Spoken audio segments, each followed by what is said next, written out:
Hi. So an issue that is very dear to my heart is the PBIS model,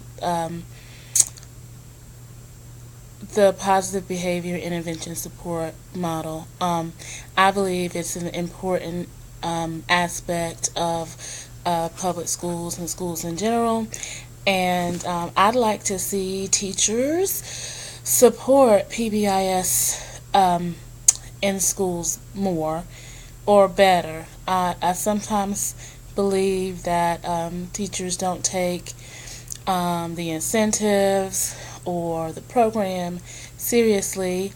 In fact, I see them a lot in a couple of schools that I've worked in just kind of dismiss the program and say that it interferes with, their lessons and what they're trying to teach the students. So the purpose of this talk is to let you know of the benefits of a school-wide PBIS program and to hopefully encourage teachers to support the programs in the schools better. So PBIS stands for Positive Behavior Intervention Support, and I don't know if many teachers realize it or not, but it is an intervention. It's kind of like a tool to use to kind of help those students who who have gaps, maybe social or academic gaps, and the PBIS program helps to connect some of those gaps that the students might have. So the PBIS program focuses on creating and maintaining positive behaviors so that students can connect those behaviors to academics. So essentially, PBIS is supposed to enhance academics, not impede them. In the early 80s and 90s, schools were struggling with discipline and all sorts of drugs and other things. And so the IDEA, Individuals with Disabilities Education Act, was reformed to include discipline, especially discipline with those with disabilities. So what PBIS is not a program just for students with disabilities. It's a program that could work for students of all different ages, all different academic backgrounds. However, it was recognized that a lot of the students who have disabilities struggle with behavior and struggle to make those connections. Again, those researchers work to look for intervention plans that help students with these behaviors, and this is how PBIS got started. So essentially, the research found that if teachers give more attention towards the prevention of the behaviors, such as the disruptions, the inattentiveness, and they paid closer attention to preventing those things, so like offering rewards and positive reinforcements along the way, that students, especially those students with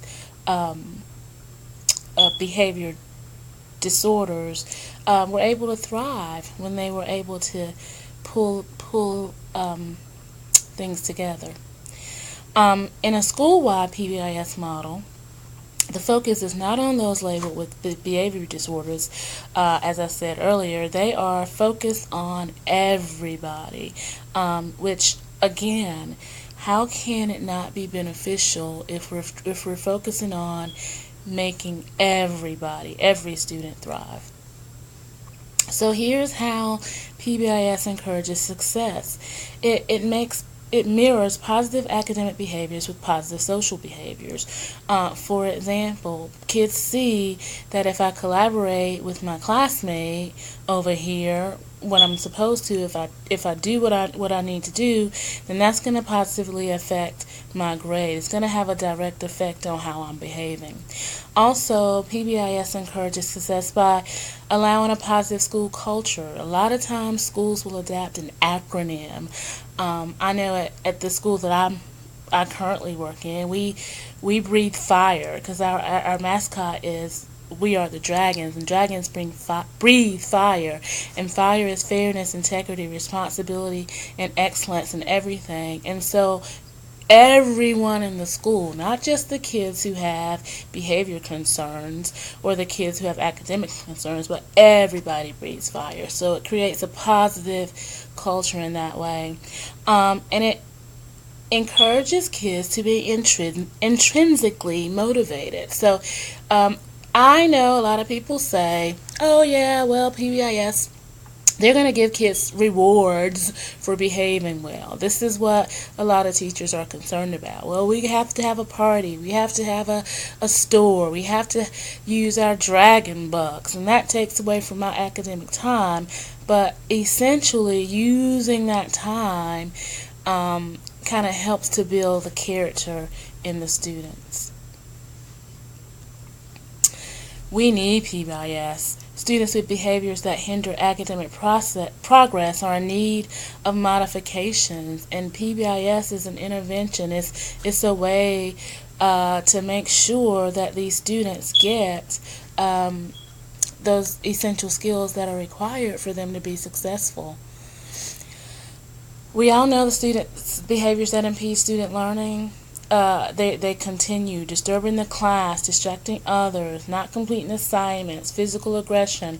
All of those behaviors are behaviors that are targeted through a PBIS program and that are essentially dissipated over the course of a few years, a year or a few years of PBIS models. So, some of the goals of using the PBIS model to improve overall behavior, improving peer relationships, decrease physical aggression, improve grades, improve school climate, increase collaboration and positive peer interaction, increase of development of the whole child, and focus on character traits.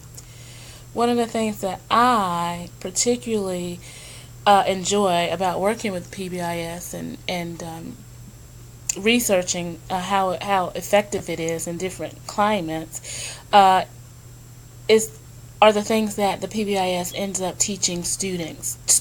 It teaches them all how to communicate, how to appreciate each other, how to work as a team, and ultimately how to advocate for themselves when necessary. Hey, I can attest to how this is an essential skill for those students who struggle with self-confidence.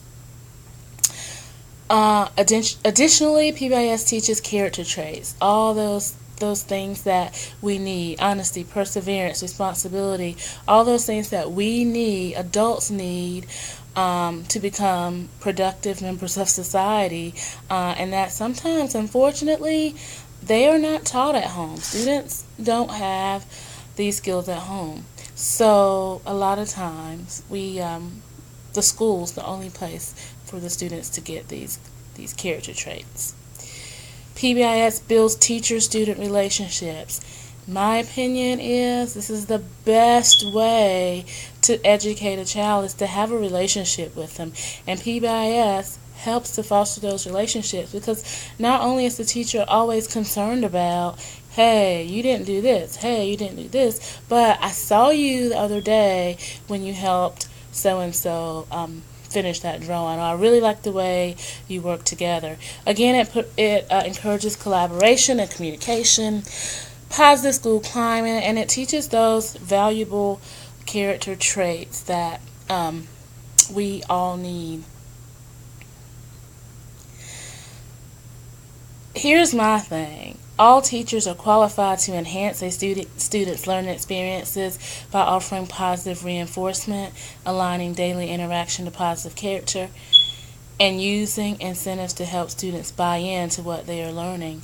If the teachers are willing to put the effort into PBIS, I believe that this is the best way, or one of the best ways, to make a difference in a child's life and in a child's education, because you're not only concentrating on teaching them math or reading or science, but you're also making sure they're qualified to be